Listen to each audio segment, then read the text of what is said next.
in your life, to achieve a great life, what you really need is you need massive experience with life. And you can deliberately do this. You can deliberately live your life and set up your life in such a way that you gain more experience than other humans. You control how quickly you gain experience. You control how you set up the circumstances of your life. Where you place yourself in life will determine how much experience you get. And a lot of times what people do is they get into a sort of a comfortable rut. And they're not building experience very quickly. And in this way, they stagnate and they become so comfortable that they might even grow uncomfortable with any new experiences. And then they're not able to progress very far in their life. And especially if you want to go beyond the center of gravity of development of your culture and your society, then you have to seriously expose yourself to radical new experiences, a very wide gamut of experiences beyond that of most people around you. This is crucial. And there are many ways to expose yourself to new experiences. It really depends on what you're interested in sort of mastering and understanding.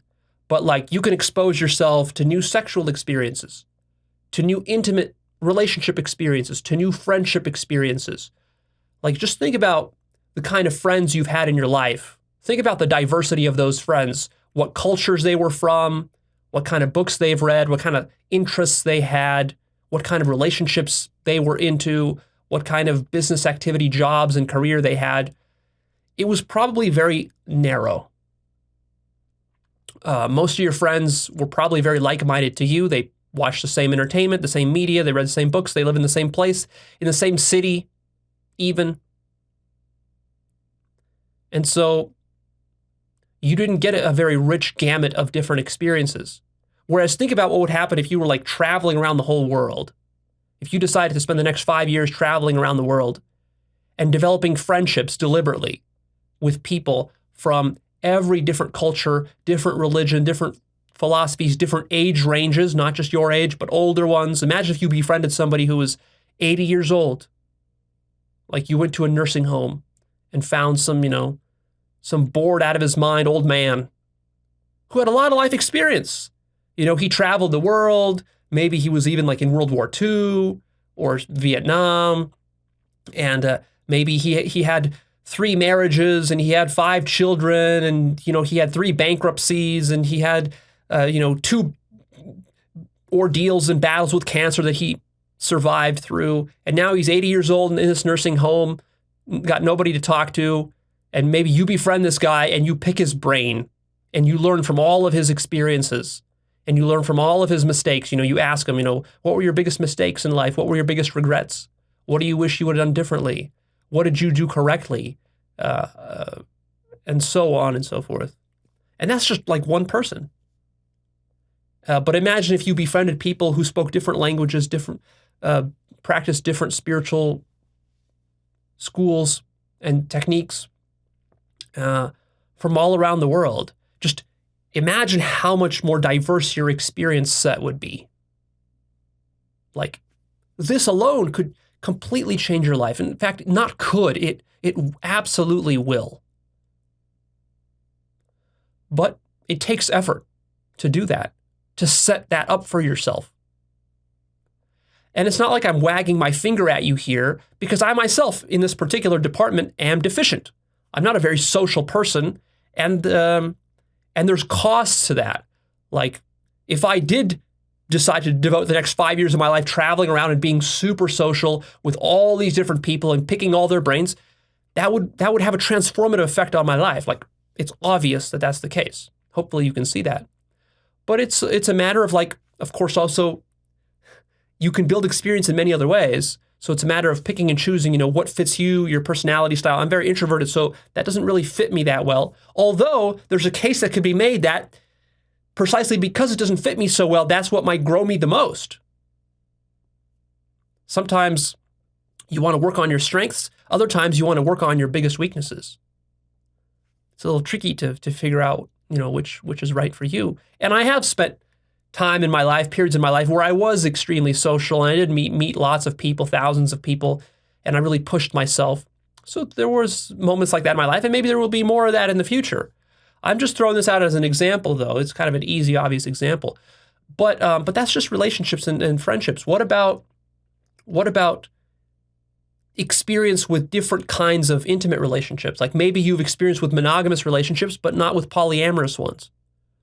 Or maybe you've experienced being very promiscuous, but not committed and monogamous.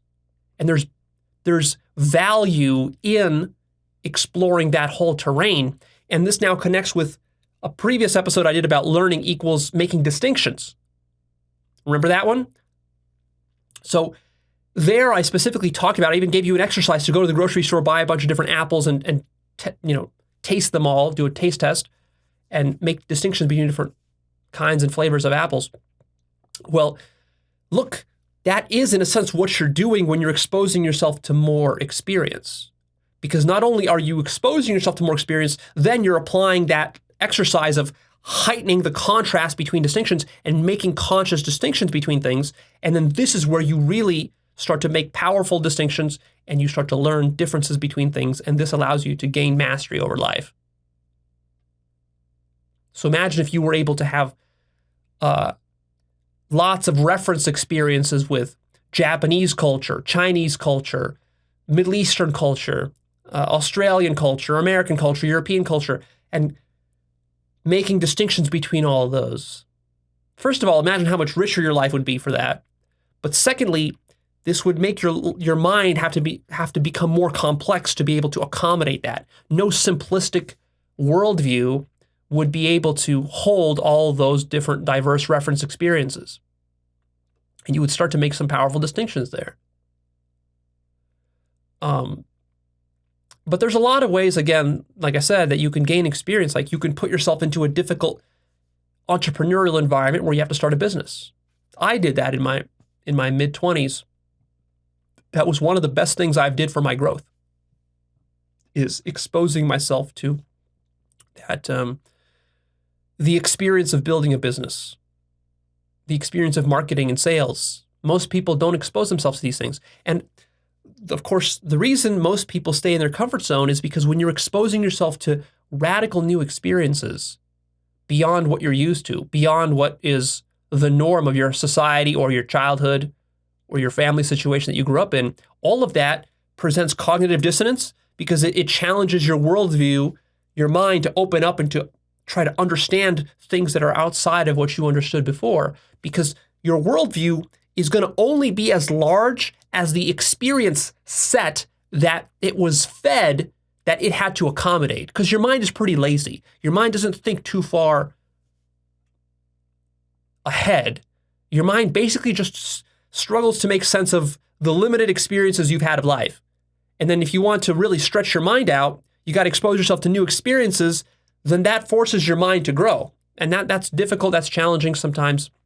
It's scary, it's uncomfortable, it makes you struggle, it makes you confused. You're lost, you don't know how to make sense of things. Sometimes your view of the world is flipped upside down.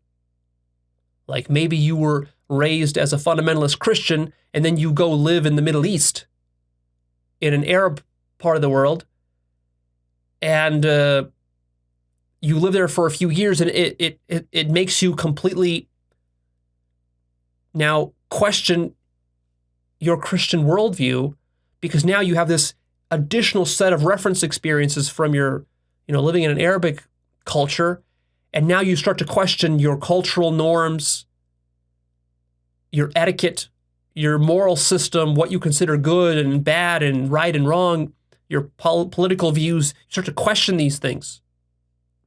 Or what you can do is you can retreat and you could say, oh, I don't like this, and you can fly back home and entrench yourself even deeper into your old ways and beliefs.